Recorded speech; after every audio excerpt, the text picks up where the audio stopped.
निर्देशित केल्याप्रमाणे की एका स्पेसिफिक कालावधीनंतर प्रत्येक वेळा भारतीय शिक्षण व्यवस्थेचं एक रिव्हायवल आलं पाहिजे आणि व्यवस्था ही रिव्ह्यू झाली पाहिजे. त्याचप्रमाणे 1968 मध्ये पहिले शैक्षणिक धोरण भारत सरकारने आणले आणि त्या शैक्षणिक धोरणामध्ये आमूलाग्र बदल केला. त्याच्यानंतर जवळपास 1986 ला म्हणजे 18 वर्षानंतर राजीव गांधी या देशाचे प्राईम मिनिस्टर असताना नरसिंह राव जेव्हा एचआरडीसी मिनिस्टर होते, तेव्हा त्यांनी ती शैक्षणिक विभाग जो होता म्हणजे आपलं मिनिस्ट्री ऑफ एज्युकेशन होती ती ट्रान्सफर करून ह्युमन रिसोर्स डेव्हलपमेंट मिनिस्ट्री केली. Ministry of human resource development केली म्हणजे मानव संसाधन विकास मंत्रालय केलं आणि 1986 ला दुसरं शैक्षणिक धोरण आलं. त्याच्यानंतर यालाच अटॅच्ड 92 ला एक कृती आराखडा आला आणि जवळपास 34 वर्षानंतर आज 2020 ला नॅशनल एज्युकेशन पॉलिसीच्या नावानं आपली एज्युकेशन पॉलिसी रिवाईव्ह झाली. आवाज येतोय ना सगळ्यांना माझा? Yes, yes. हां, yes, yes. Please. Thank you so. So 2000 याला कारणही तशीच होती, की 2014 ला वर्तमान गव्हर्नमेंट जे रूल करते केंद्रामध्ये, त्यांनी त्यांच्या मॅनिफेस्टोमध्ये असं सांगितलं होतं, की आम्ही जर सरकारमध्ये आलो, तर आम्ही एक न्यू एज्युकेशन पॉलिसी घेऊन येऊ. त्याप्रमाणे 2016 ला स्मृती इराणी या एचआरडीसी मिनिस्टर असताना त्यांनी एक एज्युकेशन पॉलिसी घेऊन आल्या होत्या. त्या होत्या टी-एस-आर सुब्रमण्यम हे त्यावेळेचे अध्यक्ष होते. टी-एस-आर सुब्रमण्यम हे एक आय-ए-एस अधिकारी होते आणि त्यांना फार थोडा अनुभव होता एज्युकेशन फॅकल्टीचा.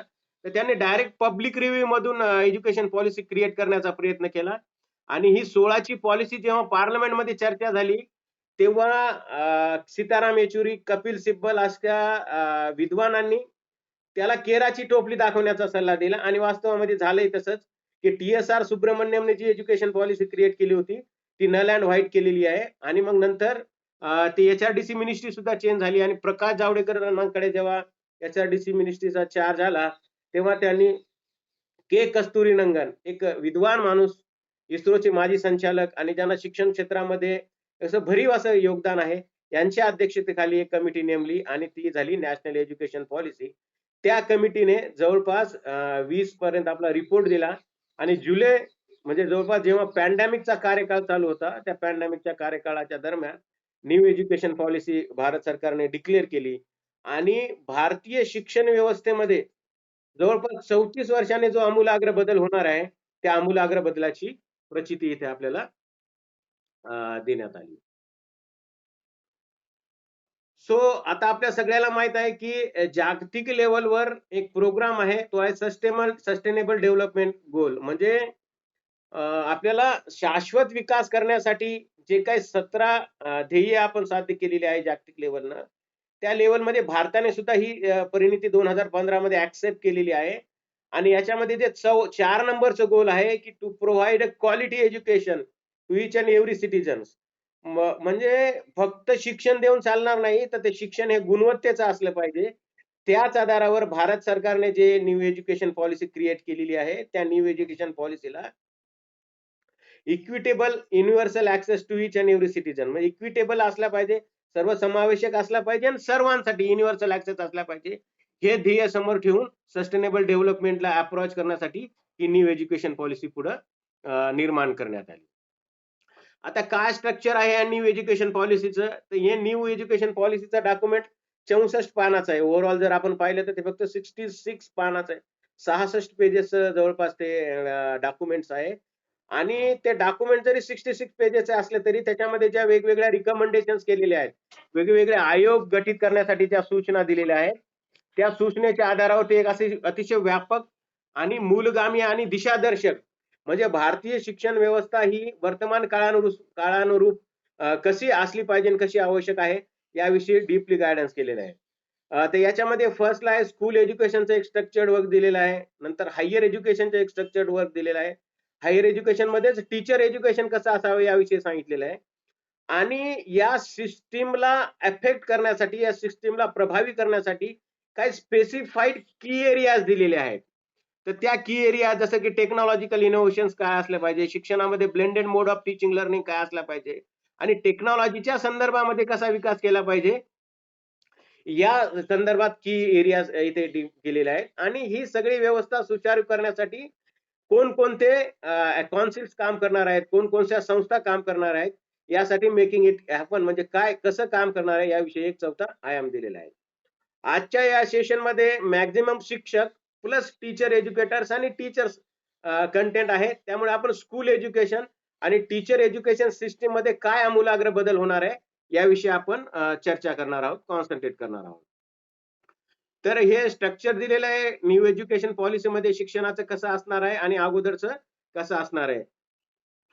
तुम्ही जर पाहत असाल तर तुम्हाला लेफ्ट साइडला जे स्ट्रक्चर दिसतंय त्याच्यामध्ये खालचा जर क्लॉज बघितला तर आपण क्लासेस अप टू 10th म्हणजे 6 वर्षाचा जेव्हा मुलगा असेल तेव्हा त्याला शाळेमध्ये घातलं जायचं आणि 10 वर्षांनी जवळपास 16 वर्षाचा असेपर्यंत त्याने 10वी पर्यंत आपलं शिक्षण पूर्ण करणं हे अपेक्षित होतं आणि 10वीला बोर्डाची एक्झाम देऊन त्याचा सेकंडरी आयाम पूर्ण व्हायचा आणि पुढे 2 वर्षासाठी म्हणजे वय वर्ष 16 ते 18 पर्यंत त्याने 11वी 12वी आणि हायर एज्युकेशनची सिस्टीम पूर्ण करणं अपेक्षित होतं. हे झालं आपलं जुनं स्ट्रक्चर. आता न्यू स्ट्रक्चर मध्ये बरेचसे चेंजेस करण्यात आलेले आहे. ते स्ट्रक्चरच पूर्णतः चेंज करून 10+2 चं 5+3+4+4 असं ते structure higher education higher secondary पर्यंत चेंज करण्यात आलेले आहे. फॉर एक्झाम्पल सगळ्यात खाली आपण बघितलं तर फाउंडेशन लेवल क्रिएट करण्यात आलेली आहे. म्हणजे 1992 ला जेव्हा नवं आर्थिक धोरण आलं, न्यू इकॉनॉमिक पॉलिसी, आणि न्यू इकॉनॉमिक पॉलिसी मधून प्रायव्हेट स्कूलला प्रचंड प्रमाणात स्कोप देण्यात आला आणि त्या प्रायव्हेट शाळेने 6 वर्षाच्या अगोदर म्हणजे मुलगा किंवा मुलगी जेव्हा 3 वर्षाची होईल तेव्हा प्री स्कूलिंगची कन्सेप्ट आणली आणि त्याच्यामध्ये त्यांनी किडर गार्डन अंडर गार्डन ह्या ज्या कन्सेप्ट क्रिएट केल्या त्याचा रिझल्ट दिसून आला. त्याच धर्तीवरती अंगणवाडी म्हणजे मुलगा जर 3 वर्षाचा झाला तर 3 ते 6 वर्षापर्यंत त्याने अंगणवाडी, प्री स्कूलिंग आणि बालवाटिकामध्ये आपल्याला 3 ते 6 वर्षापर्यंतचं शिक्षण पूर्ण करायचं आणि पुढं पहिली आणि दुसरी 6 ते 8 वर्षापर्यंत हा त्याचा कार्यकाल झाला टोटल 5 इयर्सचा. तर हा झाला त्याचा फाउंडेशन कोर्स कन्सिडर केला जाईल. त्याच्यानंतर तो मुलगा शिफ्ट होईल प्रिपरेटरी लेवलला म्हणजे पूर्व तयारी कशी केली जाणार तर त्याचं वय वर्ष 8 ते 11 पर्यंत म्हणजे तिसरी, चौथी आणि 5वी या 3 वर्षामध्ये त्याचं प्रिपरेटरी लेवल क्रिएट केलं जाणार आहे. त्याच्यानंतर तो 6 ते 8 या वर्ष वयामध्ये वय वर्ष 11 ते 14 मध्ये मिडल लेवलला प्रवेशित केला जाणार आहे आणि नंतर 14 ते 18 मध्ये 9वी, 10वी, 11वी आणि 12वी या सेकंडरी लेवल मध्ये तो प्रवेशित केला जाईल. हे झालं बेसिक स्ट्रक्चर. याच्यामध्ये जो रोट लर्निंग वर आपला सिलेबस अगोदर अवेलेबल होता त्याच्यामध्ये ट्युशन माफिया खूप मोठ्या प्रमाणामध्ये फोफावलेला आहे. म्हणजे मुलगा 9वीला गेला की त्याला कोणत्या क्लासला पाठवायचं, कोणत्या ट्युशनला क्लासला पाठवायचं, कोणत्या ट्युशन मधून चांगलं आउटपुट येतं आणि मॅक्झिमम सिलेबस हा रोट लर्निंग वर म्हणजे रट्टा मारो जिंदाबाद घोकमपट्टी करून त्याच्याकडून त्या 10वी 12वीच्या बोर्डामध्ये इतका सराव करून घेतला जायचा की बेस्ट फाईच्या कन्सेप्ट मध्ये विद्यार्थी 100 पैकी 100 मार्क्स घ्यायला सुद्धा प्रिपेअर झाले. म्हणजे हे एक शिक्षण व्यवस्थेला आव्हान निर्माण झालं की विद्यार्थी 100 आउट ऑफ 100 घेत असतील तर त्या विद्यार्थ्याला कोणत्या प्रकारचं स्किल आपण क्रिएट करायला पाहिजे. त्यातून मग हे बोर्ड स्ट्रक्चर जे आहे त्या बोर्ड स्ट्रक्चरच्या थोड्याशा मर्यादा काढल्या आणि 10वी 12वीच्या बोर्डाला राहणार आहे पण त्याच्या मर्यादित स्वरूपामध्ये करून हे ट्युशन माफिया कंट्रोल करण्यासाठी या प्रकारचं डायरेक्ट 9वी 10वी 11वी 12वीचं एक 4 कंबाईन्ड सेकंडरी लेवल इथं क्रिएट करण्यात आलं.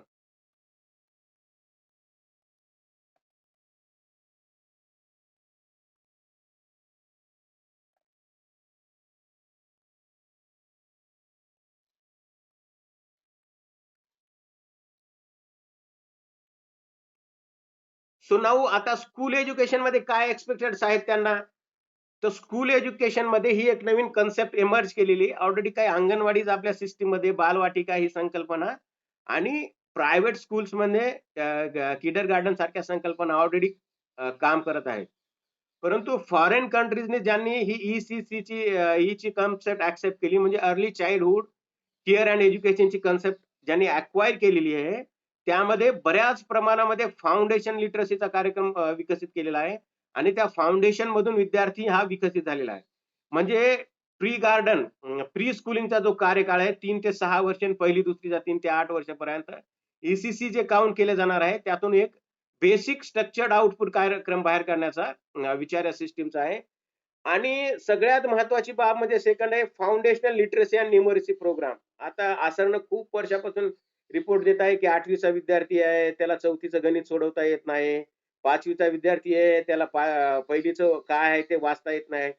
तर या बेसिक बाबी आहेत. 1लीचं गणित येणं, ना 2रीचं गणित न येणं. तर ह्या ज्या बाबी आहेत, त्या इतक्या सिरियसली झालेल्या आहेत, की there are several medical engineering colleges are available in our country, but the specified engineers are not ready. म्हणजे आपण ज्या प्रकारचे इंजिनिअर्स क्रिएट करायला पाहिजे, त्या प्रकारचे क्रिएटर ज्या hello? Engineers are not creating. तर त्याचा बेस जो आहे, त्याचं जे फाउंडेशन आहे, मुळात ते फाउंडेशनच कच्चं राहिलेलं आहे. तर हे आसरच्या बरोबर अनेक राष्ट्रीय, आंतरराष्ट्रीय एन-जी-ओजने जेव्हा एज्युकेशनवर सर्व्हे केला, तेव्हा त्यांच्या लक्षात आलं, की जो बेस आहे, फाउंडेशन लिटरसी आणि न्यूमरसीचा, हा परफेक्ट नसल्यामुळे या सगळ्या समस्या आलेल्या आहेत. तर याच्यावर एक स्पेसिफाईड प्रोग्राम गव्हर्नमेंटने क्रिएट केला. त्याच्यानंतर curtailing the dropout rates and ensure the universal access. Dropout rates म्हणजे काय, एखादा विद्यार्थी 1लीला, 2रीला, 5वीला, सेकंडरी, प्रायमरीला एनरॉल होतो. आपलं प्रायमरीचं एनरोलमेंट 97% आहे. परंतु तो 10वीला जाईपर्यंत ते गळती होत जातात विद्यार्थी, शाळा सोडतात. त्याला बरेचसे सोशो इकॉनॉमिकल ॲस्पेक्ट्स आहेत आणि काही एज्युकेशनल इश्यूज आहेत, अकॅडमिक ॲस्पेक्ट सुद्धा आहेत.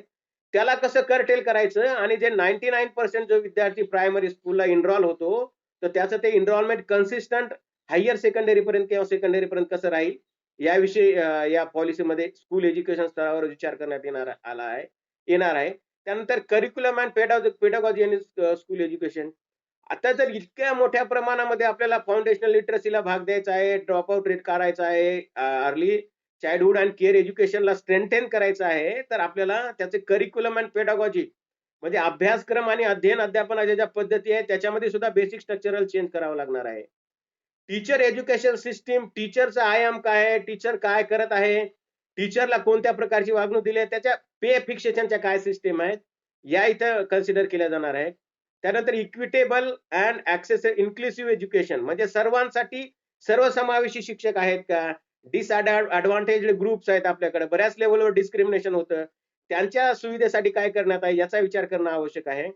आणि हे दुसरं नुसतं करून चालणार नाही, तर ह्या लोकांना, ह्या विद्यार्थ्यांना योग्य प्रमाणामध्ये त्यांची रिसोर्सिंग करणं आवश्यक आहे आणि गव्हर्नन्स त्याप्रमाणे क्रिएट केलं तरच आपल्याला युनिव्हर्सल ऍक्सेस पूर्ण होऊन जाते. त्यासाठी स्टँडर्ड सेटिंग आणि अक्रेडिटेशनची सिस्टीम, जशी नॅकची सिस्टीम हायर एज्युकेशनसाठी आहे, तशीच स्कूल लेवलसाठी सुद्धा क्रिएट केली जाणार आहे. तो let's see one by one. हे अर्ली चाइल्डहुड केअर आणि एज्युकेशन काय सिस्टीम आहे. तर हे NCPFECCE म्हणजे काय आहे, national curriculum pedagogical framework for early childhood and care education. म्हणजे एज्युकेशनल फ्रेमवर्क आता कॉमन होणार नाहीये. चाइल्डहुड आणि चाइल्ड केअर एज्युकेशनसाठी एक पेडागॉजिकल फ्रेमवर्क क्रिएट केलं जाणार आहे.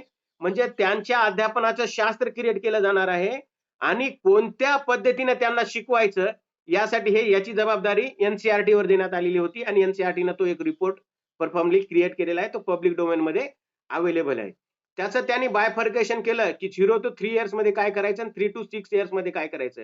म्हणजे गाण्याच्या माध्यमातून काय करायचं, पोएट्रीच्या माध्यमातून, खेळाच्या माध्यमातून, सॉंगच्या माध्यमातून असे वेगवेगळे अर्ली चाइल्डहुड केअर मध्ये प्रोग्राम इनकल्केट करा. सिलेबस ओरिएंटेड त्याप्रमाणे ओरिएंटेशन त्याप्रमाणे करा. सिलेबस क्रिएट करा, की ज्याच्या माध्यमातून, खेळाच्या माध्यमातून, गाण्याच्या माध्यमातून, सर्व आर्ट्स अँड कल्चरच्या माध्यमातून विद्यार्थ्याची रुची ते फाउंडेशन क्रिएट करण्यापर्यंत जाईल. त्याच्यानंतर universal access through strengthening anganwadi. आपल्याकडे अंगणवाडीची दुर्दशा फार आहे. कुठंतरी त्याला ग्रामपंचायत एखादं झोपडं देते किंवा एखादं घर देते किंवा ग्रामपंचायत एखादा पडलेला एखादा अनवेस्ट गाळा देतो, की त्या गाळ्याला ती अंगणवाडी चालवायची. अंगणवाडी सेविका येते, ते 2-4 तासामध्ये त्यांना बेसिक काहीतरी शिकवते आणि निघून जाते.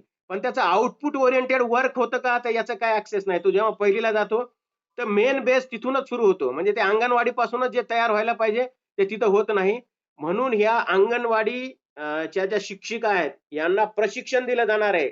अर्ली चाइल्डहुड अँड केअर एज्युकेशनचं मोठमोठे प्रोग्राम्स क्रिएट केले जाणार आहेत आणि त्या प्रोग्रामच्या माध्यमातून त्या शिक्षिकेला हे चाइल्डहुड केअरचं प्रशिक्षण देऊन त्या शाळेशी अटॅच केल्या जाणार आहेत. म्हणजे 1ली 2रीच्या शाळेशी त्या अंगणवाडी शिक्षिका जेव्हा त्या वेल प्रशिक्षण घेऊन त्यांचा टेन्युअर, त्यांचा कार्यक्रम घेऊन जेव्हा पुढे जातील, तेव्हा त्या विद्यार्थ्यामध्ये एक फाउंडेशनल स्ट्रक्चर आणि फाउंडेशनल लिटरसी क्रिएट झाली पाहिजे अशी एक अपेक्षा आहे. त्याप्रमाणे तो कार्यक्रम स्ट्रेंथन केला जाईल, मजबूत केला जाणार आहे आणि अंगणवाडी शिक्षकांना सुद्धा शालेय स्तरामध्ये सामावून घेण्याचा प्रयत्न केला जाणार आहे. त्यानंतर ट्रायबलसाठी आपल्याकडे आश्रमशाळा आहेतच, आणखी मोठ्या प्रमाणामध्ये त्या आश्रमशाळा प्रोव्हाइड केल्या जाईल आणि ट्रायबल स्कूल्सचं या फाउंडेशनल आणि न्यूमरसीच्या बरोबरच आपल्याला आर्ट्स अँड एनसीपीसी जी आहे, ECC early childhood and care education strengthen करण्यासाठी कार्यक्रम केला जाणार आहे. त्यानंतर एटिकेट्स, मॅनर आणि इमोशनल डेव्हलपमेंट सगळ्यात महत्वाचा घटक आहे की त्या विद्यार्थ्याची भावनिक विकास जो होत नाहीये त्या अंगणवाडीमध्ये किंवा त्या शाळेमध्ये, तो भावनिक विकास झाल्याच्या नंतर तो स्ट्रेंथन प्रमाणामध्ये शालेय स्तरावरती कसा विकसित होईल याकडे लक्ष दिले जाणार आहे. आणि multi level activity based syllabus create केला जाणार आहे. एनसीईआरटीने तसा तो केलेला आहे. म्हणजे जसं जसं एखाद्या विद्यार्थ्याला खेळायला आवडतं, तर मग खेळाच्या माध्यमातून त्याचा शालेय फाउंडेशन कसं क्रिएट केलं जाणार आहे, त्या फाउंडेशन स्तरावर त्याचा कसं विकसित होणार आहे, या सगळ्या आणि त्या लेवल असणार आहेत. या लेवलसाठी त्या लेवलसाठी तर फर्स्ट सेकंड स्टँडर्ड पर्यंत वेगवेगळ्या लेवलवरती तो सिलेबस. आणि आता हे सगळं कोण करणार आहे, तर एक जॉईंट टास्क फोर्स क्रिएट केली जाणार आहे. HRDC मिनिस्ट्री म्हणजे आजचं एज्युकेशन मिनिस्ट्रीची, हेल्थ मिनिस्ट्रीची, ट्रायबल मिनिस्ट्रीची आणि women's and child development ministry या सगळ्या जणी मिळून हे अर्ली चाइल्डहुड अँड केअर एज्युकेशनवर एक जॉईंट टास्क फोर्स क्रिएट केला जाईल आणि त्या जॉईंट टास्क फोर्सच्या माध्यमातून मग यांच्यावर ओव्हरऑल कन्सिस्टन्सी डेव्हलप केली जाईल. Madam, is this speed okay? Speed okay आहे ना, का जास्त होत आहे? ठीक आहे, ओके, थँक्यू. मग आता ह्या फाउंडेशनल लिटरसी आणि न्यूमरसी प्रोग्राम कसा क्रिएट करायचा आहे, तर याचं टार्गेट आहे आपल्याला 2025 पर्यंत, म्हणजे येणाऱ्या 5 वर्षांमध्ये विद्यार्थ्यांची त्या फाउंडेशन जे न्यूमरसी आणि लिटरसी ही जी अडचण आहे की 10वीच्या विद्यार्थ्याला 4थीचं गणित नाही, हे टोटली इरॅडिकेट झालं पाहिजे, निघून गेलं पाहिजे. ते प्रत्येक विद्यार्थ्याला 10वीच्या विद्यार्थ्याला 10वीचं तर गणित आलंच बरोबर, 4थी 5वीचं गणित त्याला परफेक्शन आलंच पाहिजे. त्यासाठी एक कन्सिस्टंट एक प्रोग्राम हाती घेतलेला आहे.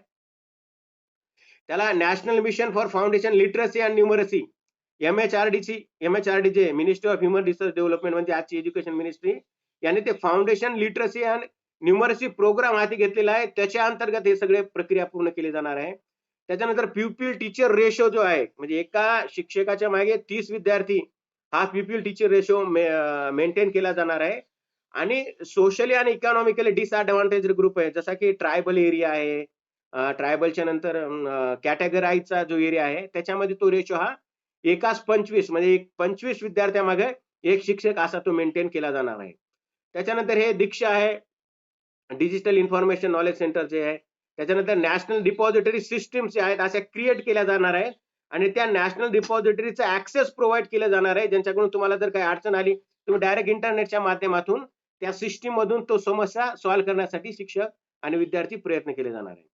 इतकं करू नये ज्यांचं होणार नाही, त्या विद्यार्थ्यांना 1 to 1 पिअरिंग करण्यासाठी सिस्टीम क्रिएट केली जाणार आहे. एकाच एक समोरासमोर बसून त्याची नेमकी अडचण काय आहे, त्या अडचणीतून ते कसं विकसित केलं जाणार आहे. त्याच्यानंतर national book promotion policy. National book promotion policy काय आहे, तर आपल्याकडे बुक्स अवेलेबल आहेत, पण ते एकच बुक्स अवेलेबल आहेत आणि असं ठरलं जाते की विद्यार्थ्याला त्याच्या लोकल लँग्वेजमध्ये खूप नॉलेज अक्वायर करू शकतो. तर मॅक्झिमम बुक्स हे त्याच्या लोकल लँग्वेजमध्ये ऍक्टिव्हिटी बेस्ड त्याला क्रिएट करून द्या, प्रोव्हाइड करून द्या, की जेणेकरून त्याची रुची त्याच्यामध्ये वाढेल. त्याच्यानंतर डिजिटल लायब्ररीज ओपन करा. इंटरनेटच्या माध्यमातून एखाद्याला काही बुक अवेलेबल असेल तर त्या इंटरनेटच्या माध्यमातून तो अवेलेबल करू शकेल. स्कूल लायब्ररीज मध्ये अशा एन्जॉयबल आणि कंटेंट ओरिएंटेड लोकल लँग्वेजेस मधले बुक्स अवेलेबल करून दिले पाहिजे आणि त्याच्या माध्यमातून ते प्रमोशन करून तो विद्यार्थी त्या आवश्यक असणारे सगळे घटनाक्रम तिथून शिकला पाहिजे आणि त्या फाउंडेशनला हातभार लागला पाहिजे. त्यातनं हेल्थ अँड न्यूट्रिशन हा सगळ्यात महत्वाचा जो शालेय पोषण आहारासारखा कार्यक्रम आहे, तो प्रिपरेटरी लेवल पर्यंत एक्सटेंड केला जाणार आहे. त्याचं रेग्युलर हेल्थ चेकअप केलं जाणार आहे आणि हेल्थ चेकअप बरोबर फिजिकल बरोबर मेंटल हेल्थ सुद्धा या फाउंडेशनसाठी खूप मोठा अवरोध आहे. तर या सगळ्या बाबीमधून त्याचं विकसन केलं जाणार आहे. या फाउंडेशन लिटरसी न्यूमरसी प्रोग्राम जर 2025 पर्यंत आपण अचीव्ह केला, तर निश्चितच येणाऱ्या काळामध्ये आपल्याला एक वेगळं आयाम बघायला मिळणार आहे. त्याच्यानंतर करिक्युलम आणि पेडागॉजी इन स्कूल, म्हणजे शालेय अभ्यासक्रम आणि अध्यापनाच्या ज्या पद्धती आहेत त्याच्यामध्ये आमूलाग्र बदल होणं फार आवश्यक आहे. त्या ट्रॅडिशनल लेक्चर मेथड, त्या ट्रॅडिशनल डेमॉन्स्ट्रेशन मेथड, त्याच पद्धतीमधून एक डिझायर्ड आउटपुट जे आपल्याला आवश्यक आहे ते डिझायर्ड आउटपुट येताना दिसत नाहीये. म्हणून एक्सपिरियन्शियल लर्निंग सारख्या सिस्टम इथं विकसित केलेल्या आहेत आणि त्या एक्सपिरियन्शियल लर्निंगच्या माध्यमातून story telling pedagogy, hands on the specific techniques आणि आर्ट्स अँड स्पोर्ट्स इंटिग्रेशनच्या माध्यमातून त्या बाबी तिथं त्याच्यावर इन्कल्केट केल्या जाणार आहे. काय एक्सपिरियन्शियल लर्निंग? फॉर एक्झाम्पल तुम्ही सुपर 30 हा मूव्ही बघितला असेल ऋतिक रोशनचा. त्याच्यामध्ये तो सांगतो की जर शोएब अख्तरनं 100 किलोमीटर प्रति आवरच्या स्पीडनं जर बॉल दाबला तर सचिन तेंडुलकरनं त्या बॉलला किती फोर्स लावला पाहिजे म्हणजे ती बॉल सीमा पार जाईल किंवा त्याचा सिक्सर लागेल. आता विद्यार्थ्यांना क्रिकेटमध्ये फार इंटरेस्ट आहे, परंतु आपण तो खेळ आणि तो स्पोर्ट्स त्या सिस्टीमशी इंगेज करणार आहे, इंटरलिंकेज करण्यासाठी काय आहे, नाकामयाब आहे. त्यामुळे तो क्रिकेटमध्ये तो खेळतो, परंतु तिथं तो बेसिक सायन्स लावण्याचं विसरतो. तर त्या बेसिक सायन्सचा आणि त्या क्रिकेटचा कसा समन्वय साधता येणार आहे याविषयी. त्याच्यानंतर गणितासारखी जी कन्सेप्ट आहे, बेसिक बाब आहे, ती सॉल्व्ह करत असताना वाचून गणित सॉल्व्ह केलं जात नाही. तर त्यासाठी त्याला हँड्स ऑन करावं लागणार आहे. तसं एखादी टेक्नॉलॉजी जर त्याला शिकायची असेल तर ती टेक्नॉलॉजी त्याला स्वतः करून पाहावी लागणार आहे. जोपर्यंत जर तो टेक्नॉलॉजी जर करून पाहणार नाही तोपर्यंत त्याला ते येणार नाही. त्यामुळे प्रत्येक सिस्टीमला हँड्स ऑन टेक्निकशी अटॅच करावं लागणार आहे. त्याच्यानंतर assessment, as a assessment teacher, as a peer, as a self काय म्हणून करणार आहे, कोणाचं करणार आहे आणि कशासाठी करणार आहे. असेसमेंटच्या टेक्निक्स डेव्हलप केले जाणार आहेत आणि असेसमेंट हे 3 स्टेजेसवर केले जाणार आहे. कसं ते आपण बघूया नेक्स्ट. देन करिक्युलम रिडक्शन केलं जाणार आहे. करिक्युलम कमी केला जाणार आहे आणि वर्षातून काही दिवस बॅगलेस डेज सेलिब्रेट केले जाणार आहे. बॅगलेस डेज म्हणजे ते ओझं वाहणारा माणूस नाही केला जाणार आहे. तर बॅगलेस डेज म्हणजे त्या विद्यार्थ्याने स्कूल बॅग घेऊनच शाळेमध्ये जायचं नाही. तिथे आर्ट, ड्रामा, कल्चरल, स्पोर्ट्स ह्या ऍक्टिव्हिटीज त्या दिवसभरामध्ये त्याने तेच करायचं दिवसभर आणि त्याच्या माध्यमातूनच शिकायचं. डेली घेऊन जायचं नाही. मग तो बॅगलेस डे सेलिब्रेट केले जाणार आहे आणि त्या बॅगलेस डेच्या माध्यमातून म्हणजे बॅगा विरहित डेच्या माध्यमातून आउटपुट, डिझायर्ड आउटपुट काय आहे तो काढून घेतला जाणार आहे. त्याच्यानंतर सिलेबस फ्लेक्झिबल असणार आहे. एक्स्ट्रा करिक्युलर ऍक्टिव्हिटीज या फ्लेक्झिबल असणार आहेत. गरज नाही की आपण त्या स्पेसिफाईड फ्रेमवर्कच्या बाहेर जायला तयार नसतो. तर त्या स्पेसिफाईड फ्रेमवर्कच्या बाहेर आउटपुट ओरिएंटेड लर्निंग आउटकमच्या याच्यामध्ये काय करता येईल हे बघता येईल. त्याच्यानंतर सेपरेशन होतं आपल्याकडे 10वी झाल्यानंतर सायन्सचा विद्यार्थी आर्ट्सला जाऊ शकतो, कॉमर्सला जाऊ शकतो. कॉमर्सचा विद्यार्थी आर्ट्सला जाऊ शकतो पण सायन्सला जाऊ शकत नाही आणि आर्ट्सचा विद्यार्थी कुठंच जाऊ शकत नव्हता. म्हणजे त्याने एकदा फ्रेम डिसाईड केली की संपलं, त्याचं काहीच करता येत नव्हतं. तसं हे हार्ड सेपरेशन नाहीये. त्या स्तरावर त्याला जेव्हा वाटेल तेव्हा तो त्याला आवश्यक असणाऱ्या सब्जेक्ट्समध्ये पुढे प्रोसीड करू शकतो. टेक्नॉलॉजीचा यूज केला जाणार आहे. 21st सेंचुरी स्किल्स डिवाइड केलेले आहे. Creativity, critical thinking, communication skills आहे, लिडरशिप स्किल्स आहेत. या अशा 21व्या शतकातल्या वेगवेगळ्या सेंचुरी स्किल्स जे आहेत, 21st सेंचुरी स्किल्स आहेत, त्याच्यावर त्याची एक कमांड क्रिएट केली जाणार आहे आणि त्या कमांडच्या माध्यमातून त्या विद्यार्थ्याला प्रिपेअर केलं जाणार आहे. त्याच्यानंतर असे अनेक सर्वे आहेत की विद्यार्थ्याला जर मातृभाषेमध्ये शिकवल्या गेलं तर मातृभाषेमध्ये त्याचा रिझल्ट येतो, त्याचं परफेक्शन क्रिएट होतं. परंतु इंटरनॅशनल लँग्वेज सुद्धा महत्वाची. मग मल्टीलिंग्वे सिलेबस तयार केला जाणार आहे. त्याने एन्जॉयबल अँड इंटरॅक्टिव्ह वे मध्ये by language teaching for disadvantage groups. तुम्ही तुमच्या काही विद्यार्थ्यांना त्यांची लोकल लँग्वेज, समजा काही तांड्यावरती गेला तर ते त्या बंजारी भाषेमध्ये बोलतात, तर ते शिक्षकांचं लोकल शिक्षकांना प्रशिक्षण दिलं जाणार आहे आणि त्याने ते बायलिंग्वल लँग्वेजचं प्रशिक्षण घेऊन त्या विद्यार्थ्याला त्याच्या समजणाऱ्या मातृभाषेमध्ये तो जो लोकल लँग्वेज मध्ये जो बोलतो त्या लँग्वेजचा विकसनामध्ये बायलिंग्वल करून म्हणजे मराठीतला सिलेबस त्या भाषेमध्ये सांगून त्या विद्यार्थ्याकडून ती कन्सिस्टन्सी करून घेणं अपेक्षित आहे. टेक्स्टबुक सुद्धा स्पेशली सायन्स आणि मॅथ्सचे टेक्स्टबुक जे आहेत ते लोकल लँग्वेज मध्ये ट्रान्सलेट करून क्रिएटिव्हिटी बेस्ड करून त्याच्यातून ते ज्ञान अक्वायर करण्याचा प्रयत्न केला जाणार आहे. त्याच्यानंतर एक भारत श्रेष्ठ भारत सारखी कन्सेप्ट आहे, त्यासारखे लँग्वेज प्रोजेक्ट्स आहेत. त्या प्रोजेक्टच्या माध्यमातून त्या करिक्युलमला डिझाईन केलं जाणार आहे. देन असेसमेंट रिफॉर्म्स आहेत. आता असेसमेंट रिफॉर्म्स काय असणार आहेत तर you can check out there. Competency based formative assessment system. आपल्याकडे काय सिस्टीम आहे विद्यार्थ्याला जज करण्याची, काय सिस्टीम होती 10वी 12वीची की तो वर्षभर किंवा 10वी पर्यंत अभ्यास करेल आणि 3 तासाचा एक पेपर त्याचं पूर्ण जजमेंट करेल. नाही झालं समेटिव्ह इव्हॅल्युएशन. तर समेटिव्ह इव्हॅल्युएशनला बाजूला करून कॉम्पिटन्सी बेस्ड फॉर्मेटिव्ह इव्हॅल्युएशन, प्रत्येक स्टेपवर त्याचं मूल्यांकन केलं जाणार आहे, त्याचा पोर्टफोलिओ क्रिएट केला जाणार आहे आणि त्या पोर्टफोलिओच्या आधारावरती त्याचं मूल्यांकन करून त्याला पुढे जाण्याची संधी, गायडन्स त्याला अवॉइड करून दिलं जाणार आहे. अनालिटिकल, क्रिटिकल आणि कॉन्सेप्च्युअल थिंकिंग साठी विकसित केले जाणार आहे. हे आयाम त्याचे 3rd, 5th आणि 8th इयरवर एक्झाम क्रिएट केले जाणार आहे आणि 10वी आणि 12वीला त्याचा इंटिग्रेटेड म्हणजे सर्वसमावेशक विकास होतोय का नाही हे बघितलं जाणार आहे. त्याच्यानंतर त्या विद्यार्थ्याला त्याच्या इंटरेस्ट नुसार सब्जेक्ट चूज करून एक्झाम देण्याची संधी दिली जाणार आहे, प्रोव्हाइड केलं जाणार आहे. त्यांना त्याला आवश्यक असणारा सब्जेक्ट चूज करायचा, इंटरेस्ट असणारा सब्जेक्ट चूज करायचा आणि त्या सब्जेक्ट नुसार एक्झाम द्यायची. त्याचं असेसमेंट 3 स्तरावर केलं जाणार आहे. त्याने एखादी बाब केली तर त्याने त्याचं स्वतःचं रिफ्लेक्शन करायचं, स्वतःचं असेसमेंट करायचं की मी कसा आहे काय.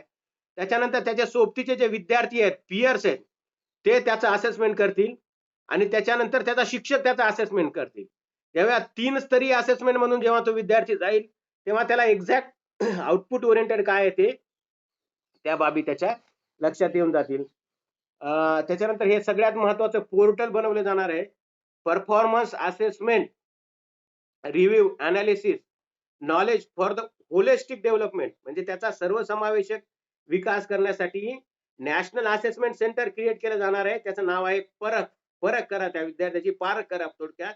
मग त्याचा परफॉर्मन्स कसा आहे, त्याचं असेसमेंट कसं केलं जाणार आहे, त्याचा रिव्ह्यू घेतला जाणार आहे, त्याचं अनालिसिस केलं जाणार आहे, त्याचं नॉलेज केलं जाणार आहे आणि यातून त्याचा होलिस्टिक डेव्हलपमेंट काय आहे, त्याचं होलिस्टिक अप्रोच काय आहे त्याच्यावर कार्य केलं जाणार आहे. त्याच्यानंतर नॅशनल अचिव्हमेंट सर्व्हे आणि स्टेट अचिव्हमेंट सर्व्हे, ही सगळी सिस्टीम डेव्हलप केल्याच्या नंतर दरवर्षी एक अचिव्हमेंट सर्व्हे केला जाणार आहे. म्हणजे आपण हे पेडागॉजिकल इतके रिफॉर्म्स केले जात आहेत, परंतु वास्तवामध्ये विद्यार्थ्यांमध्ये त्याचा आउटपुट डिझायर्ड दिसून येते का? जसं एखादं बजेट क्रिएट केल्याच्या नंतर न्यू इकॉनॉमिक सर्व्हे येतो, बजेट डिक्लेअर होण्याच्या आदल्या दिवशी काय अचीव्ह केलं काय नाही केलं. त्याप्रमाणे एज्युकेशनवर सुद्धा अचिव्हमेंट सर्व्हे क्रिएट केले जाणार, एक स्टेट लेवलवर केला जाणार आणि एक नॅशनल लेवलवर केले जाणार आहे. आणि या सगळ्या बाबीमधून स्पेशल चाइल्ड जे असणार आहेत त्या स्पेशल चाइल्ड साठी विशेष गाईडलाईन प्रोव्हाइड केली गेलेली आहे, जाणार आहे. आता इक्विटेबल अँड इन्क्लुसिव्ह ऍक्सेस कसा असणार आहे, आपल्याकडं डिस्क्रिमिनेशनचे वेगवेगळे स्तर आहेत. फॉर एक्झाम्पल पुरुष आणि महिला डिस्क्रिमिनेशन आहे, महिलांचं डिस्क्रिमिनेशन होतंय, कॅटेगरीचं डिस्क्रिमिनेशन होतंय, SC ST च्या विद्यार्थ्यांसोबत, ओबीसीच्या विद्यार्थ्यांसोबत, मायनॉरिटीच्या स्टुडंटचं डिस्क्रिमिनेशन होतंय. त्याच्यानंतर स्पेशल चाइल्ड जे असतात, डिसएडव्हान्टेज असतात, हँडिकॅप फॉर एक्झाम्पल दिव्यांग विद्यार्थी असतात, त्यांच्या सुद्धा सोबत सुद्धा डिस्क्रिमिनेशन होतं. तर याला ओव्हरकम करण्यासाठी जेंडर इन्क्लुजन फंड क्रिएट केला जाणार आहे आणि त्या जेंडर इन्क्लुजन फंडचं हे जेंडर डिस्क्रिमिनेशन दूर करण्यासाठीच काम केलं जाणार आहे, उपयोग केला जाणार आहे. त्याच्यानंतर इन्क्लुसिव्ह फंड क्रिएट केला जाणार आहे, त्या इन्क्लुसिव्ह फंडचा उपयोग या सर्व समावेशकासाठी केला जाणार आहे. जसं एखाद्या बाबीचा आर्थिक विकास करण्यासाठी इकॉनॉमिक झोन क्रिएट केले जातात, तसं एखाद्या विशेष बाबीला एज्युकेशनली विकसित करण्यासाठी, त्याचा एज्युकेशनल डेव्हलप करण्यासाठी special economy education zones create केले जाणार आहेत आणि त्या एज्युकेशन झोनच्या माध्यमातून प्रभावी शिक्षा क्रिएट केली जाणार आहे आणि त्याचं एक आयडियल मॉडेल क्रिएट करून नंतर ते प्रत्येक ठिकाणी डिस्ट्रीब्यूट केलं जाणार आहे. त्याच्यानंतर हे केंद्रीय विद्यालय संघटन आणि नवोदय विद्यालय संघटन आणखी ऍडिशनली क्रिएट करून तेथे फ्री रेसिडेन्शियल सुविधा उपलब्ध करून दिली जाणार आहे. जसं की केंद्रीय विद्यालय संघटनाची जी कन्सेप्ट 86 च्या पॉलिसीमध्ये आणलेली होती ती अतिशय प्रभावी होती. बघा राजीव गांधी तिथे जपानला गेले आणि त्यांच्या लक्षात आलं की 45च्या हिरोशिमा नागासाकीच्या झालेल्या अटॅकच्या नंतर की यांनी काय केलं बेसिक, तर जापनीज लोकांनी त्यांच्या खेड्यामध्ये त्यांचं जे टॅलेंट होतं, खेड्यामध्ये जी त्यांची प्रतिभा लपलेली होती, त्या खेड्यातील टॅलेंटला उचललं, खेड्यातील विद्यार्थ्यांना उचललं, त्यांच्यासाठी त्यांची एक सेंट्रल स्कीम ओपन केली आणि तिथं त्यांना प्रशिक्षण दिलं, त्यांना शिक्षण दिलं आणि त्याच्या माध्यमातून जापानचा टेक्नॉलॉजिकल इनोव्हेशन झालं, विकास झाला, त्यांच्या लक्षात आलं. तेव्हा राजीव गांधींनी 86 च्या पॉलिसीमध्ये केंद्रीय नवोदय विद्यालयाची कन्सेप्ट आणली, कलेक्टरला त्या कमिटीचा हेड केलं आणि त्यांनी सुद्धा नवोदयच्या सिस्टीम भारतीय खेड्यामध्ये राबवल्या.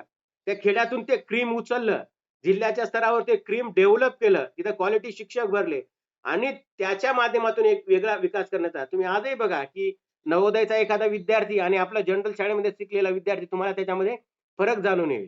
तर याला सुद्धा पुढे प्रोसीड केलं जाणार आहे. त्याला free residential facilities already KVS मध्ये आहे, केंद्रीय विद्यालयामध्ये सुद्धा देऊन त्याला पुढे देण्याचा प्रयत्न केला जाणार आहे. डिसेबल्ड जे विद्यार्थी आहेत त्यांच्यासाठी एक स्पेशलाइज्ड शिक्षकांचा भरती केले जाणार आहे. त्याच्यानंतर Bal Bhavan for participation of the extra curricular activities मध्ये को करिक्युलर ऍक्टिव्हिटीज साठी बालभवन क्रिएट केले जाणार आहेत. आणि या सगळ्यांच्या टोटल विकसनासाठी टेक्नॉलॉजिकल रेग्युलेशन साठी ट्रेनिंग आणि अकोमोडेशनची विशेष सुविधा उपलब्ध करून त्या विद्यार्थ्यांना इक्विटेबल शाळेच्या व्यवस्थेला इक्विटेबल आणि इन्क्लुसिव्ह ऍक्सेस प्रोव्हाइड केले जाणार आहे.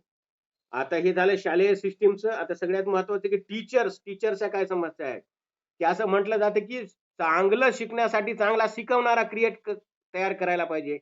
आणि आपल्या व्यवस्थेमध्ये शिक्षकाच्या सगळ्यात जास्त समस्या आहेत.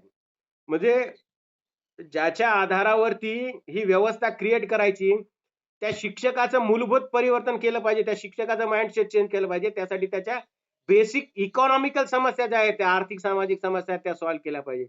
आता वर्तमान याच्यामध्ये तुम्ही बघाल तर शिक्षकांच्या समस्या, मोस्ट ऑफ अनएडेड शिक्षक डोंट हॅव सॉरी त्याची लो सॅलरी आहे. त्याच्यासमोर काय चॅलेंज असेल तर शिक्षकाची सॅलरी स्लो आहे. त्याला ग्रोथला काही संधी नाहीये. बघा ग्रोथला संधी नाहीये कशी म्हणजे 10-12 वर्षाच्या एकदा शिक्षक लागला की 12 वर्षापर्यंत त्याचं, आणि बाहेरच्या राज्यामध्ये बघितलं 10 वर्षापर्यंत त्याला प्रमोशनला काही संधीच नाही. त्याला वरिष्ठ वेतन श्रेणी लागलेला. एकदा शिक्षण सेवकाचा त्याचा कार्यकाल संपला की झालं, त्याला 10-12 वर्षानंतर पुढे काही अपॉर्च्युनिटीज नाही. हाय स्ट्रेस आहे, लॅक ऑफ ट्रेनिंग आहे. वरिष्ठ वेतन श्रेणी लागते तेव्हा त्याला ट्रेनिंगला पाठवलं जाते किंवा तेव्हा ट्रेनिंग करून घेतलं जातं. इलेक्शन आलं जा रे बाबा हे आमके काम तमके काम एक्स्ट्रा वर्क त्याच्यावरती भरपूर आलं. हे वर्तमान चॅलेंजेस आहे टीचिंग सिस्टीम समोर. मग या टीचिंग सिस्टीमला कसं इम्प्रूव्ह केलंच पाहिजे.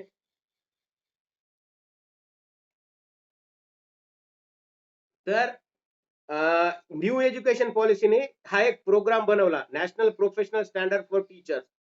यांनी आपलं एक डॉक्युमेंट पब्लिश केलं होतं 17 नोव्हेंबरला 2019ला 20ला जवळ 21ला, आणि ते पब्लिक डोमेन मध्ये मागवलं होतं. त्याच्या आधारावरती आता शिक्षकांच्या प्रमोशनचे, शिक्षकांच्या वर्क कंडिशनचे, त्याच्या करिअर हा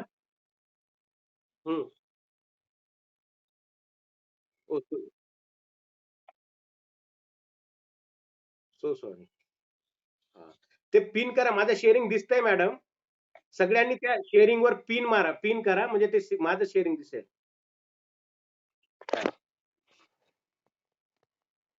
पिन दॅट शेअरिंग.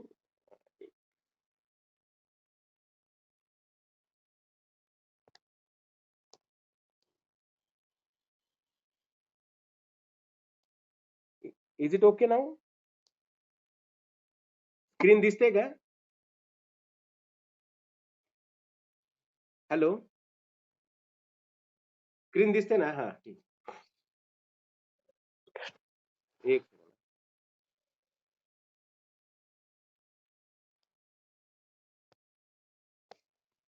ओके.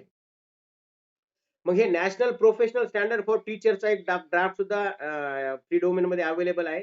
आणि त्यांनी काय सजेशन केलेले आहेत म्हणजे शिक्षकाला जर तुम्ही इकॉनॉमिकल ग्रोथ देत नाही, शिक्षकाचं प्रमोशन 12-12 वर्ष होणार नाही तर तुम्ही कसं करणार. त्याच्या आधारावरती त्यांनी मग हे काही आयाम सुचवलेले आहेत. जसे फॉर एक्झाम्पल शिक्षकाची वर्तमान वर्किंग कंडिशन्स कशी आहे तिचं इव्हॅल्युएशन करा, ती डेव्हलप करण्यासाठी काय करता येईल. करिअर मॅनेजमेंट सिस्टीम कसं आहे, जसं प्राध्यापक एकदा ग्रँटेडला लागल्याच्या नंतर 5 वर्षानंतर 6 वर्षानंतर परत 3 वर्षानंतर परत 3 वर्षानंतर परत 3 वर्षानंतर त्याला करिअर मॅनेजमेंट मिळतात, करिअर प्रमोशन्स मिळत राहतात. तसे शिक्षकांचं काय आहे आणि प्रोफेशनल डेव्हलपमेंट करण्यासाठी काय केलं पाहिजे अशी एक सिस्टीम त्यांनी गाईडलाईन केली. काय 1 बाय 1 बघा. ओल्ड सिस्टीम मध्ये आता सांगितल्याप्रमाणे त्याला 10 ते 12 वर्षापर्यंत वरिष्ठ वेतन श्रेणी मिळायचीच नाही. मग तोपर्यंत काय त्याला इन्सेंटिव्ह नाही, मग तो एकदा लागला की तो झाला राजा. त्याला काय घेणं देणं नाही, याला काय घेणं देणं नाही. मग शिक्षकाची कमिटमेंट तुम्हाला पाहिजे तर शिक्षकाला इनिशिएटिव्ह सुद्धा दिले पाहिजे. म्हणून त्याने शिक्षकाचे हे स्तर बनवलेत. बिगिनर टीचर, सुरुवातीचा शिक्षक, प्रोफिशियंट टीचर, एक्सपर्ट टीचर आणि लीड टीचर. हा लीड टीचर म्हणजे हेडमास्टर किंवा प्रिन्सिपल. याचं 1 बाय 1 सिस्टीमवर आपण काम बघूया. आता हे टीचिंग करिअर पाथवे काय, तर सगळ्यात खाली बघा इकडं ऍस्पायरंट्स म्हणजे pre service teacher. Pre service teacher म्हणजे कोण, आपला बीएड करणारा विद्यार्थी, डीएड करणारा विद्यार्थी.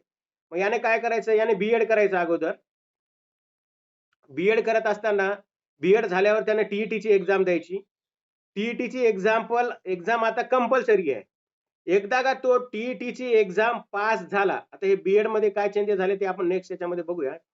एकदा का तो टीईटी पास झाला, त्याने एनसीटीच्या पोर्टलवर जाऊन आपलं रजिस्ट्रेशन करायचं आणि त्याच्याकडून ते रजिस्ट्रेशन सर्टिफिकेट घ्यायचं. मग शाळा जेव्हा शालेय सिस्टीम चेंज करणार, शाळा जेव्हा रिक्रुटमेंट करणार, स्टेट गव्हर्नमेंट त्याच्यावर पॉलिसीज क्रिएट करणार, तेव्हा हा ग्रॅज्युएट टीचर्स ते पोर्टलवर रजिस्ट्रेशन झाल्याचं सर्टिफिकेट घेऊन इथे अप्लाय करणार आणि तो स्टार्टिंगला ॲज अ बिगिनर टीचर म्हणून लागेल. ग्रॅज्युएट टीचर म्हणून लागेल तिथे. मग ग्रॅज्युएट टीचर लागल्याच्या नंतर हा कार्यकाल त्याचा 3 वर्षासाठी आहे. त्याला एक सुपरवायझर नेमून दिला जाईल. शाळेमध्ये जे काही वरिष्ठ शिक्षक असणार आहेत, त्याच्यापैकी एक सुपरवायझर त्याला नेमून दिला जाणार आहे. त्या सुपरवायझरच्या गाईडन्स खाली त्याने आपल्या कोर व्हॅल्यूज मध्ये डेव्हलपमेंट करायच्या आहेत, नव्या टेक्निक्स क्रिएट करायच्या आहेत आणि स्वतःचा असा 3 वर्षाचा एक पोर्टफोलिओ क्रिएट करायचा आहे.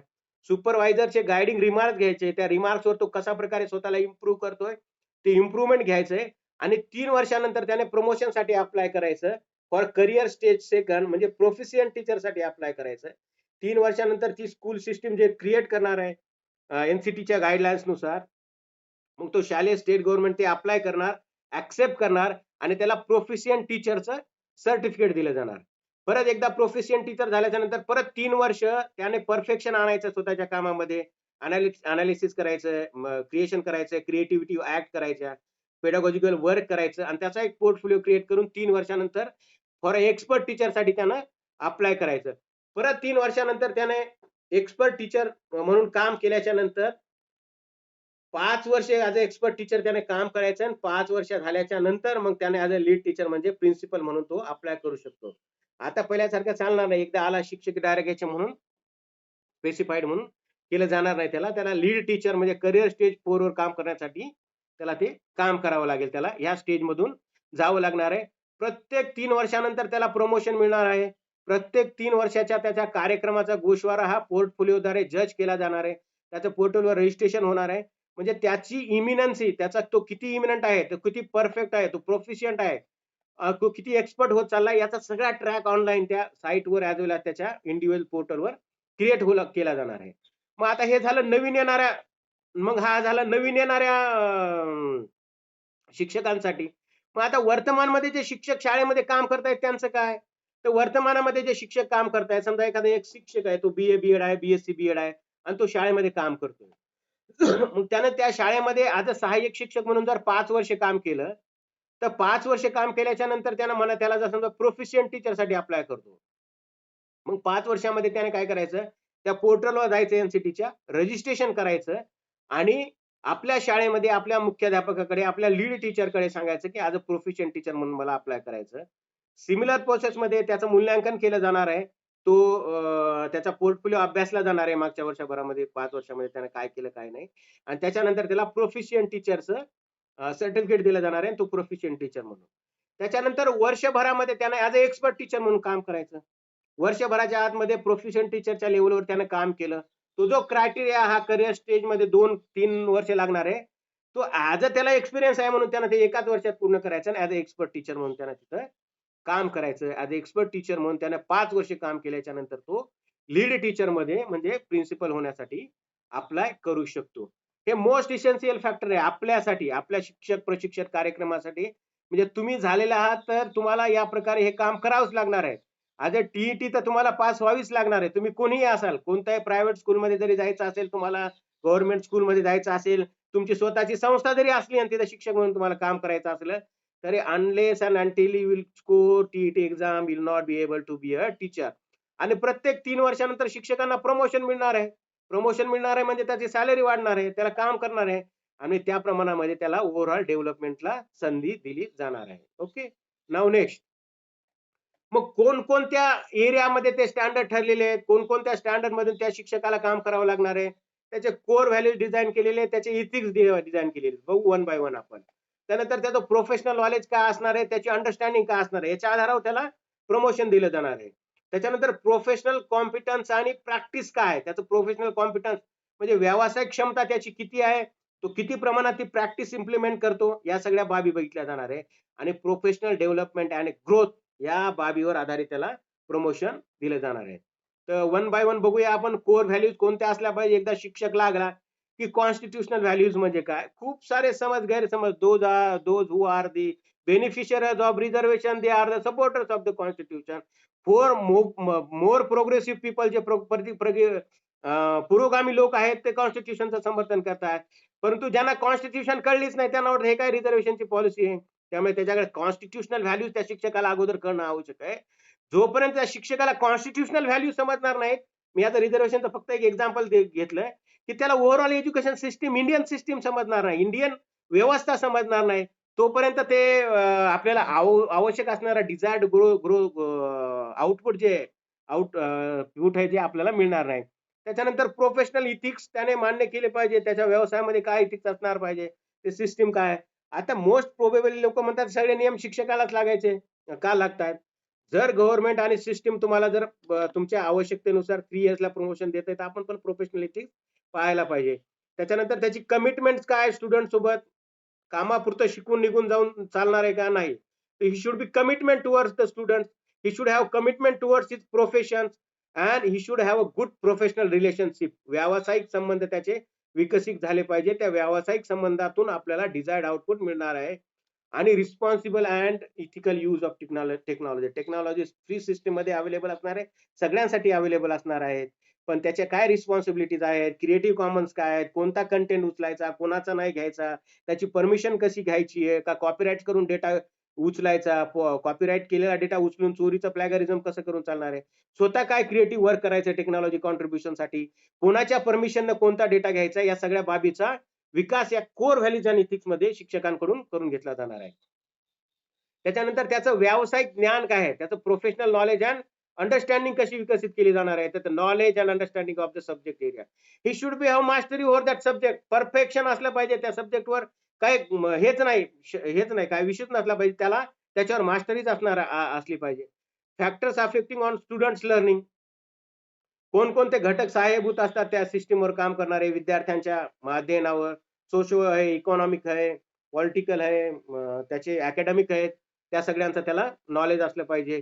आणि त्याच्या अनुषंगाने त्याच्यावर पर्सनली काउन्सिलिंगचा बी सिस्टम विकसित केले जाणार आहे. Peer to peer tutorial. Pedagogical knowledge असलं पाहिजे. कोणतं अध्यापन शास्त्र आहे, नवे नवे अध्यापन शास्त्र विकसित होणार आहे, प्रमोशन देणार आहे त्याला. आता प्रत्येक शिक्षकाला प्रत्येक वर्षी 50 आवर्स म्हणजे 50 घंटे त्याने प्रोफेशनल डेव्हलपमेंटवर दिलं पाहिजे त्याला. दरवर्षी त्याने 50 आवर्स 50 घंटे स्वतःच्या व्यावसायिक विकासासाठी दिले पाहिजे. ते ट्रेनिंग सर्टिफिकेट पुण्याला एक इन्स्टिट्यूट ओपन केलेली आहे, महाराष्ट्र स्टेट प्रोफेशनल अकॅडमी साठी, स्टेट अकॅडमीची आहे. त्याच्यामध्ये या शिक्षकांना प्रशिक्षण दिलं जाणार आहे. 50 घंटे त्यांच्याकडून काळानुरूप चेंजेस करून घेतले जाणार आहे. त्याचं करिक्युलम स्ट्रक्चर काय त्याला माहित करून घेतलं पाहिजे. आणि integration of technology with education, शिक्षणाशी तंत्रज्ञानाचा कसा संबंध जोडता येणं हे फार आवश्यक झालेलं आहे. त्याच्यानंतर प्रोफेशनल कॉम्पिटन्स अँड प्रॅक्टिसेस, व्यावसायिक क्षमता विकसितसाठी, जसं आता मी सांगितलं त्याचे स्वतःचे लर्निंग काय प्लॅन्स आहेत, टीचिंगचे काय प्लॅन्स आहे, लेसन डिलिव्हरीसाठी काय प्लॅन आहे, क्लासरूम कॉम्पिटन्स अँड डायनामिक्स, गतिशील म्हणजे काळानुरूप बदलणाऱ्या क्लासरूम साठी तुमचं काय प्रोफेशनल कॉम्पिटन्स असलं पाहिजे, ते तुम्ही कसे चेंजेस करणार आहे. क्लासरूम अँड कम्युनिकेशन कसं इफेक्टिव्ह असलं पाहिजे. And assessment for and as for, कोणासाठी करताय, कोणत्या विद्यार्थ्यासाठी करताय, ऍज अ टीचर म्हणून तुम्ही असेसमेंट करत असताना काय करणार आहात. या सगळ्या प्रोफेशनल कॉम्पिटन्सीज शिक्षकांकडून त्या कोर्सेस मध्ये विकसित करून घेतले जाणार आहेत. त्याची प्रोफेशनल डेव्हलपमेंट काय, लर्निंग नीड्स काय आहेत विद्यार्थ्यांच्या, आणि participation with the learning community, ज्या विद्यार्थ्यांना शिकायचं त्याच्याशी काय पार्टिसिपेशन असणार आहे, आणि सगळ्यांचं रिफ्लेक्शन कसं इफेक्टिव्ह होणार आहे. त्याच्यानंतर मग हे सगळं तर करायचं आपल्याला, या सगळ्या कॉम्पिटन्सी शिक्षकांकडून तर करून घेतल्या जाणार, कारण या बाबी तुमच्या पोर्टफोलिओ मध्ये प्रमोशन साठी जज केल्या जाणार आहेत, मॅनेज केल्या जाणार आहेत. आणि त्याच्यानंतर स्टँडर्ड सेटिंग अँड ॲक्रेडिशन, जसं नॅक होतं तसं स्टेट स्कूल स्टँडर्ड ऑथॉरिटी विकसित केली जाणार आहे प्रत्येक राज्यांकडून. त्या तुमची एक्झाम, त्या तुमचं ते प्रमोशनचं कारभार केलं जात आहे. All school should follow the certain minimum professional quality standard. Mandatory आहे, नॅक करणं जसं करणार आहेत तसं त्या शाळेने केलं पाहिजे. अदरवाईज त्या शिक्षकांना, त्या शाळेत राहणाऱ्या शिक्षकांना प्रमोशन दिलं जाणार नाही, त्यांना प्रमोशन मिळणार नाही. Development of quality school quality and assessment accreditation framework, same एक फ्रेमवर्क क्रिएट केली जाणार आहे. School assessment and accreditation policy जसं नॅक आहे तसं हे सॅक आणि त्यानुसार तुमचं अक्रेडिटेशन केलं जाणार आहे. तुमच्या शाळेला दर्जा दिला जाणार आहे. आणि public and private school will be assessed and accredited. सगळ्या not only government, public as well as private school be accredit केले जाणार आहे. सगळ्यात महत्वाचा मुद्दा म्हणजे आता ते झालं शिक्षकांशी संबंधित. आपलं हे टीचर एज्युकेशन प्रोग्राम रिलेटेड कसा असणार आहे. हा फाउंडेशनल प्रोग्राम तयारच करावा लागणार आहे 4 वर्षाच्या प्रत्येक शाळेला, प्रत्येक महाविद्यालयाला. कुणी असं म्हणू शकत नाही की आम्ही 2च वर्षाचा चालवतो किंवा 1च वर्षाचा चालवू शकतो. फक्त teacher education faculty he multidisciplinary and multitasking, multi oriented असली पाहिजे. तिथं फक्त शिक्षकांशी संबंधित सगळे कामं केले जाणार आहेत त्याच्यामध्ये. मग 4 इयर इंटिग्रेटेड टीचर प्रोग्राम. 12वी झाला विद्यार्थी की हे बाबा कुठं ये, नॅशनल टेस्टिंग एजन्सी मध्ये जा, तुझी टेस्ट दे, टेस्ट घेऊन तू बीएड ला घे, 4 वर्षाच्या इंटिग्रेशन प्रोग्रामला ये. त्याच्यानंतर काय, हा प्रोग्राम बेस असणार आहे. त्याच्याबरोबर त्याच टीचर एज्युकेशन इन्स्टिट्यूशन मध्ये 2 वर्षाचा बीएड पण चालवला जाणार आहे. म्हणजे कोण चालवणार आहे तो, की ज्याचं बीएड, जो विद्यार्थी ग्रॅज्युएट झालेला आहे, काय कंटिन्यू ग्रॅज्युएट करणार आहे किंवा 4 इयर्स दुसऱ्या सब्जेक्ट डिसिप्लिनची त्याने बॅचलर डिग्री घेतली, तर त्यांना येऊन या याच्यामध्ये ज्याचं 3 डिग्री घेतलेली आहे त्याने येऊन 2 वर्षाचं बीएड करायचं. आणि 1 इयरची बीएड डिग्री सुद्धा त्याने कोणती करायची, त्याने ज्याचे पोस्ट ग्रॅज्युएट डिग्री झालेली आहे किंवा 4 इयरचा अलाइन्ड प्रोग्राम त्यांनी ऑलरेडी केलेला आहे त्यांनी. पण याचा बेस आहे 4 year integrated BEd program. Each and everyone must have to apply for this and should have this foundation course. कारण कालांतराने हे सगळे कोर्स हळूहळू कमी होत जाणार आहेत आणि हा बेस वाढवला जाणार आहे. सगळ्यांचं ऍडमिशन हे नॅशनल टेस्टिंग एजन्सी क्रिएट आहे. त्या नॅशनल टेस्टिंग एजन्सी त्याची एक्झाम घेणार, एंट्रन्स एक्झाम घेणार आणि त्यानुसार काम करणार आहे. 2030 पर्यंत हे असल्या स्ट्रक्चर्ड सिस्टीम मध्ये कन्वर्टच केले जाणार आहे, ते होणार आहे.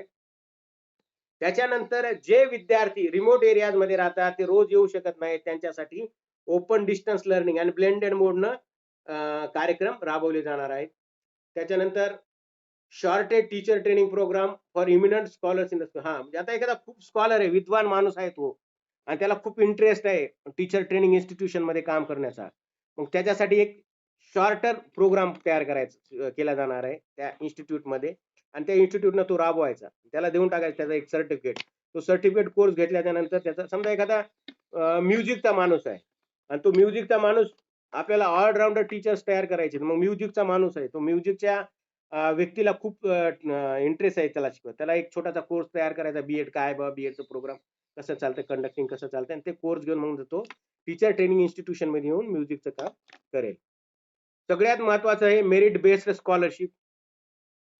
आता हे एवढं तुम्हाला भारी करायचं, एवढं परफेक्शन करायचं, मेरिटोरियस शिक्षक पाहिजे हे सगळं काम करण्यासाठी. मग ते काय तर तुमच्या बेरोजगारीकडे, तुमच्या बेरोजगारी व्यवसायाकडे, त्याच्याकडे नोकरीच नाही, ऑलरेडी एवढा मोठा भरणा आहे. मग त्याच्यासाठी मेरिट बेस्ड स्कॉलरशिप, प्रत्येक विद्यार्थ्याला, मेरिटोरियस कॅन्डिडेट येणाऱ्या विद्यार्थ्याला स्कॉलरशिप प्रोव्हाइड केली जाणार आहे. म्हणजे स्कॉलरशिपच्या नादाने तो विद्यार्थी तिथे येईल आणि मेरिटोरियस कॅन्डिडेट तिथे ऍक्सेप्ट केले जाणार आहे. स्ट्रिक्ट ऍक्शन अगेन्स्ट स्टँडर्ड, ज्या इन्स्टिट्यूट करणार आहे त्याच्या विरोधात स्ट्रिक्ट ऍक्शन घेतली जाणार आहे. The national mission for mentoring to a bridge senior faculty member. म्हणजे जे सिनियर फॅकल्टी मेंबर्स आता जे रिटायर्ड आहेत किंवा रिटायर्ड होणार आहेत, त्यांच्यासाठी एक मेंटोरिंग प्रोग्राम क्रिएट करून त्यांच्याद्वारे प्रशिक्षण दिलं जाणार आहे.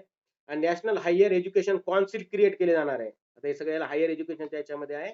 आणि आता जसं करिक्युलम फ्रेमवर्क कॉमन असायचा, तसा national curriculum framework for teacher education 2021 येणार आहे. याच्यावर काम झालेलं आहे जवळपास. त्याची लास्ट मीटिंग आय थिंक, अजून एखादी मीटिंग होईल लवकरच. हा national curriculum framework for teacher education येईल आणि त्याच्या आधारावरती मग टीचर एज्युकेशन सिस्टीम आपल्याला इथे डेव्हलप करायची आहे. So this is all from my side for school and teacher education institution only. सगळ्यात लास्टली मी एक कोट करतो बाबासाहेब आंबेडकरांना, की बाबासाहेब आंबेडकर म्हणाले होते त्या कॉन्स्टिट्यूशनल सभेमध्ये, सगळ्यात शेवटी त्यांनी भाषण दिलं होतं, की राज्यघटना कितीही चांगली असली आणि तिला जर इम्प्लिमेंट करणारे लोक चांगले नसतील, तर त्या राज्यघटनेचा काहीही उपयोग होणार नाहीये. सिमिलरली ड्राफ्ट आणि पॉलिसीज कितीही शिक्षक ओरिएंटेड, किती इन्क्लुसिव्ह ग्रोथ ओरिएंटेड असली, पण तिचं जर इम्प्लिमेंटेशन योग्य तऱ्हेने झालं नाही, तर मात्र हे सुद्धा कुचकामी ठरेल. Thank you so much.